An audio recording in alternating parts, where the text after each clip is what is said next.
Bonjour, j'espère que vous allez tous bien. Bienvenue sur ma chaîne YouTube.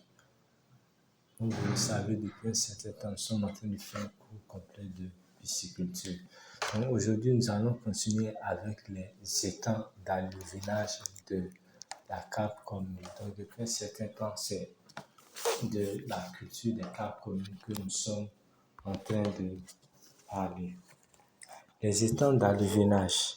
Les étangs d'alluvinage ont généralement une superficie de 2500 à 20 000 mètres carrés en fonction de la taille de l'exploitation.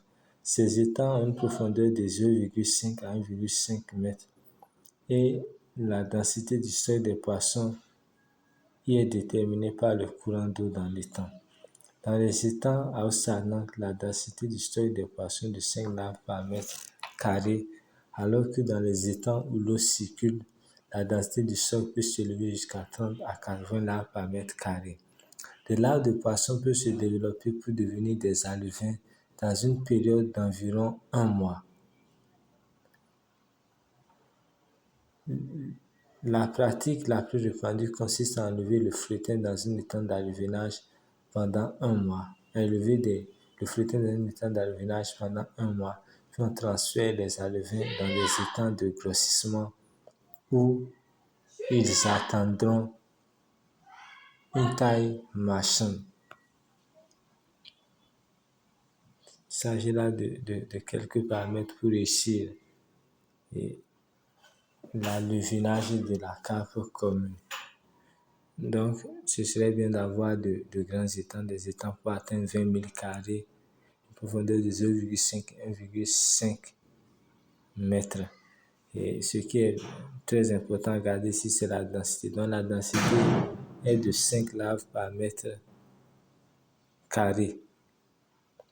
Lorsque l'eau est stagnante et au moment où l'eau circule, la densité peut aller de 30 à 80 larves par mètre carré. Donc cela s'explique par le fait qu'une eau qui circule arrive à capter beaucoup plus d'oxygène, mais contient beaucoup plus d'oxygène.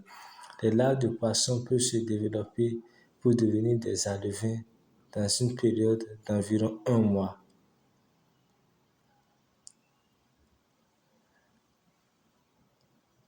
Donc déjà en 1 mois, on peut déjà avoir des alevins avec la Cape commune. Donc la méthode la plus connue, c'est d'élever les frettins dans un état d'alevinage. Et lorsque l'état d'alevinage passe, on transfère les alevins dans un état de grossissement jusqu'à ce qu'ils atteignent une taille marchande.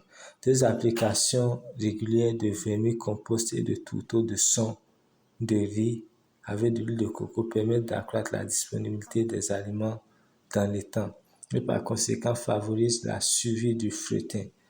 La quantité de vermicompost appliquée est de 925 g par mètre carré par semaine et celle des tourteaux de son de riz avec l'huile de coco est de 0,5 g par mètre carré par jour au moment de l'éclosion pour augmenter progressivement à 20 g par mètre carré 20 jours après l'éclosion. Pour la dernière application, on mélange à sec du son de riz avec de l'huile de coco dans des proportions 1:1, puis on humidifie afin de pouvoir faire des boulettes de 1 à 2 mm pour nourrir les poissons. On peut obtenir du vermicompost en laissant composter pendant 2 semaines de la jacinthe d'eau coupée et du fumier de lapin. Après qu'on ajoute des vers de terre, on peut utiliser le vermicompost 2 mois plus tard. Ici, on parle de la fertilisation de l'étang à l'aide de la matière organique. Donc, selon le milieu dans lequel on se trouve, on peut pratiquer cela et suivre comment les choses se développent dans l'étang. Nous allons passer maintenant aux étangs de grossissement. Le type d'étang de grossissement approprié pour les carpes dépend des conditions climatiques et des conditions imposées par le marché.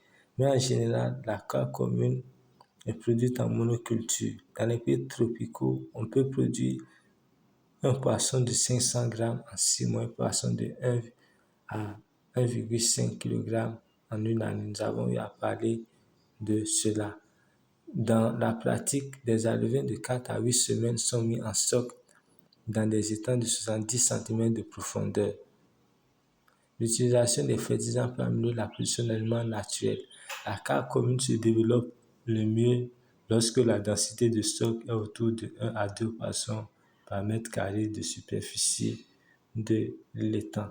Donc, nous avons eu à expliquer précédemment que la matière organique permet de fertiliser l'étang, c'est-à-dire accroître la productivité naturelle. Ici, concernant la carte commune, on peut respecter une densité de 1 à 2 poissons par mètre carré. Parce que s'il y a moins de poissons, le peu de poissons qui se trouvent dans l'étang vont pouvoir bien se nourrir.